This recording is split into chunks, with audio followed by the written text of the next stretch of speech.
From US, let's shift our focus to the UK, where Prime Minister Keir Starmer is fighting one of the biggest scandals of his leadership. UK lawmakers are now gearing up to make a final decision on whether Prime Minister Starmer should face a parliamentary investigation for appointing Peter Mandelson as the US ambassador.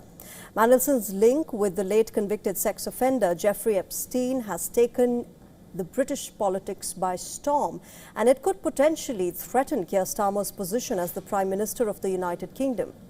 But for now, Starmer is facing a crucial vote in the House of Commons, where lawmakers will vote on a motion to launch a parliamentary probe on the vetting process of Peter Mandelson. The vote is unlikely to pass, as it would require large-scale defection by Labour lawmakers.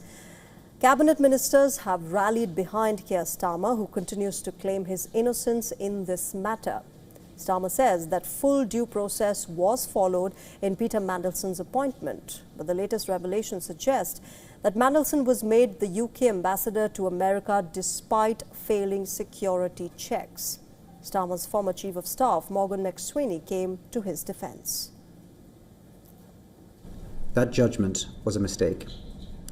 What it did not do was oversee national security vetting, ask officials to ignore procedures, request that steps should be skipped, or communicate explicitly or implicitly that checks should be cleared at all costs. Critics accuse Starmer of knowing that Mandelson had maintained links to the late convicted sex offender Jeffrey Epstein. Prime Minister who appointed Peter Mandelson as ambassador to the United States, even though his links to Jeffrey Epstein had been widely reported, even though those reports had been brought directly to the Prime Minister's attention, even though the Cabinet Secretary had advised him that security clearance should be acquired before the choice was confirmed.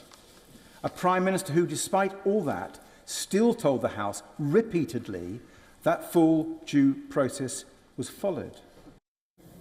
But Starmer says that he was not aware of Mandelson's link to Epstein or the fact about him failing security checks before the appointment. The UK leader sacked Mandelson in September last year after new details emerged about the depth of his ties to Epstein, who had died in prison in 2019 while facing sex trafficking charges.